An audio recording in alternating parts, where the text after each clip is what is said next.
Have you ever wondered what happens if someone in an Amish community is gay? The Amish are known for their traditional, Bible-based lifestyle, which often seems at odds with modern views on sexuality. So, how do they navigate this complex and sensitive issue? Today, we're going to take a respectful and in-depth look at how homosexuality is understood and handled within Amish communities. It's a topic that's rarely discussed, so stick around as we explore the different perspectives, challenges, and personal stories involved. First, to understand the Amish view on homosexuality, we need to look at their core beliefs. The Amish are an Anabaptist Christian group who live by a strict set of rules called the Ordnung. This guide for daily life is based on their interpretation of the Bible. For the Amish, marriage is a sacred institution ordained by God, exclusively between a man and a woman for the purpose of procreation and lifelong companionship. This belief is central to their social structure and the continuation of their community. Any sexual relationship outside of this biblical definition of marriage is considered a sin. This isn't just about homosexuality. It includes premarital relations and adultery as well. So, from a doctrinal standpoint, same-sex relationships are not accepted within the church. So, what happens when an individual realizes they are gay? It's a deeply personal and often difficult journey. Growing up, Amish children are taught the community's expectations from a very young age. There's a strong emphasis on getting married and starting a family. The idea of not fitting into this model can create a huge amount of internal conflict. Many may not even have the language or concepts to understand what they are feeling, as topics like sexuality are generally not discussed openly. They might feel isolated, confused, and fearful of the consequences if their feelings were known. The pressure to conform is immense, not just from the church, but from family and the entire social fabric of their world. The community's response can vary. Officially, the church does not condone homosexual acts. If a person openly identifies as gay and engages in a same-sex relationship, they would face disciplinary action from the church. This process, known as madong or shunning, is a serious step. Shunning means that other church members, including their own family, are forbidden from eating with them, doing business with them, or accepting anything from them. The purpose of shunning isn't meant to be cruel. From the Amish perspective, it's a form of tough love intended to encourage the individual to repent and return to the church's teachings. It's a way to protect the community from what they see as sinful influence. However, the reality on the ground can be more nuanced.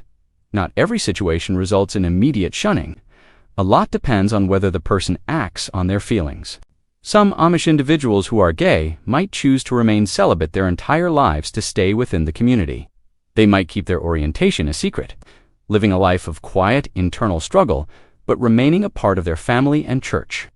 They attend church services, participate in community events, and uphold all other aspects of the ordning. As long as they are not in an active same-sex relationship, the community might look the other way, practicing a sort of don't ask, don't tell policy. It's an unspoken understanding. Another path some take is entering into a heterosexual marriage, hoping to cure their orientation, or simply to fulfill their community's expectations. This is often a painful decision, leading to unhappiness for both spouses. They might go through with it due to immense social pressure or a genuine desire to live a life that aligns with their faith, even if it contradicts their personal feelings. These marriages can be fraught with difficulty, and the emotional toll on the individual and their family can be significant.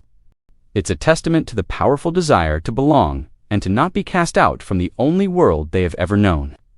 Then there are those who cannot live a life of secrecy or pretense. For them, the only option for living authentically is to leave the Amish community altogether. This is an incredibly brave and heartbreaking decision. Leaving means saying goodbye to everything and everyone they have ever known: their family, their friends, and their entire way of life. They step into the English world, often with little education, no social security number, and few practical skills for modern life. It's like being a stranger in their own country. The cultural shock is immense, and they have to build a new life from scratch, often without any support system. Fortunately, there are organizations and support networks that have been created to help those who leave the Amish community, including LGBTQ individuals. These groups provide resources, emotional support, and practical help with things like getting a driver's license, finding a job, and navigating a world that is completely foreign to them. Online communities and support groups also connect them with others who have gone through similar experiences, helping to combat the profound sense of loneliness and isolation. These networks are a lifeline, showing them that they are not alone and that a happy, authentic life is possible outside the community. It's also important to note that perspectives can vary from one Amish community to another, and even from family to family. Some families might be more compassionate and maintain private contact with a child who has left, even if they are officially shunned by the church. A mother's love might lead her to secretly call her son, or a father might quietly slip his daughter some money.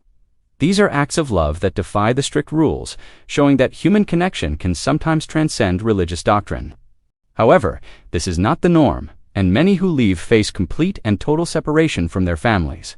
In recent years, with greater access to information through books, visitors, and sometimes even hidden smartphones, younger Amish generations are becoming more aware of the outside world, including different views on sexuality. This doesn't necessarily mean the church's official stance is changing. It's deeply rooted in tradition and biblical interpretation, but it might mean that individuals struggling with their identity have more context for their feelings. The conversation is slowly changing, even if it's just in hushed whispers. Documentaries and personal memoirs from former Amish members have also shed light on this topic, bringing it to a wider audience and fostering a greater understanding of the challenges faced by gay individuals in these closed communities. In conclusion, the Amish approach to homosexuality is complex, guided by deeply held religious beliefs that prioritize community, purity, and adherence to biblical law, while the official doctrine is one of non-acceptance and potential shunning. The human reality involves secret struggles, painful choices, and varying degrees of unspoken tolerance. For those who choose to leave, the path is incredibly difficult, but can lead to a life of authenticity and freedom, often with the help of dedicated support networks. It's a powerful reminder of the deep conflict that can arise between faith, identity, and the universal human need for love and acceptance.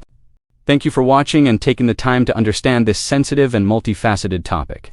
If you found this video insightful, please give it a like and subscribe for more deep dives into different cultures and ways of life. Let us know your thoughts in the comments below, and we'll see you in the next video.